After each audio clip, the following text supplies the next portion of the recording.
Our law firm advises us on one hand, and the same law firm defends the disability claims as they are raised by players who are denied coverage. Players for years, and retired players for years, have said, D, that presents a conflict of interest. I'm going to fix it. We're going to separate that. We will no longer have the same law firm advising us on the right hand and defending the plan on the left. Second, our system of that dollar bill on the floor needs to be fixed. Forbes magazine estimates that every team in the National Football League last year made approximately $31 million in profit. Now, until I had this job, I was an unashamed, unabashed Redskin fan. I root for them all now, Kevin, all of them equally. But I know one thing. From the time that I was 5 years old and walked into that stadium and I saw the Ring of Fame that had names like Pat Fisher, Ken Houston, Sonny Jurgensen, Bill Kilmer, Charlie Haraway, Larry Brown, Mike Bass. Those were the guys that I grew up with. Some small ways I worshiped them. Why? Because they were my heroes. That's the legacy of that team. And all across our 32 cities, one thing is clear. Each and every one of those teams relies on that legacy to promote that game. They sell that legacy. My problem is none of the teams pay for it. So it seems to me that in a world where we know for a fact that at the very least every team averaged $31 million, why shouldn't there be a 2% funding for those profits and put them into a legacy fund to improve the pensions of all of those players who have made this game great, who have grown this game to the heights that everyone here has been able to not only experience, but dig and love. It seems to me that as those teams have grown in 500%, one small measure of a give back. Let's take 2% of those profits, let's give them back to the people who made this game. And you know what? At that point, we will be one team. We will work together to benefit the people who grew this game. We will grow this game as partners, and we will ensure that the legacy that they provided to us was not in vain. I sit up here today, and for the first time I got to meet Barry Sanders, and I remember as a young player in Seattle playing against him and think, wow, this is amazing. And I look over the course of the guys that are up here, guys that I watched growing up, guys that I played with, and here I am representing every one of them. And it's such a humbling experience. A year ago, I sat up here and at this very event and explained to you guys the process of what we were going about trying to find the executive director. The things that took place that led up to that, the passing of Gene Upshaw and things of that. And now I sit here and in amazement that we've come so far in such a short period of time with the retired players, with the active players, with the CBA and things like that. Last year we talked about the what-ifs, and we're still talking about the what-ifs. Last year we talked about how will the players react if there's an uncapped season, and I think we've answered that over and over again over the last couple of weeks, especially since the Pro Bowl last week. And we're going to go on. But I can sit here and ramble, and I wrote some things down this morning. I'm just going to read what I wrote, and these are my true feelings about where I'm at, where the PA is at, and where I think we're headed.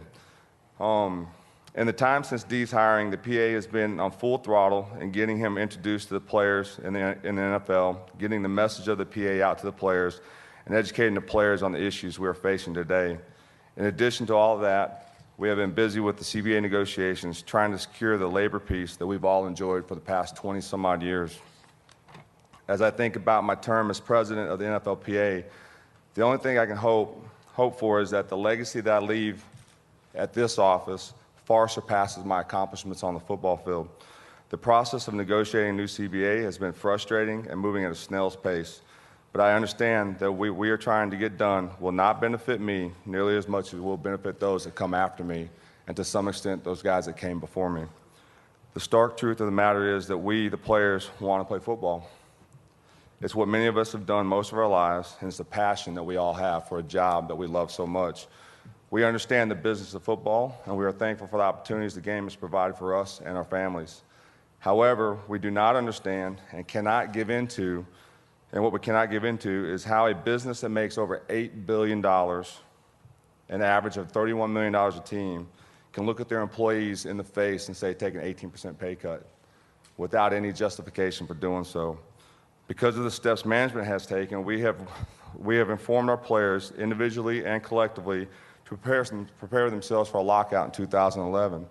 We hope things don't get to that point, but as competitors, we know on the football field we have to be prepared for every worst possible scenario there is. We love the game. We want to play. We're the players in the NFL, and we're one team. We're going to stand through this. We're going to fight through it. And I really, truly, in my heart, believe we'll get a deal done. But there's going to have to be some give and some take, and not just taking from one side all the way.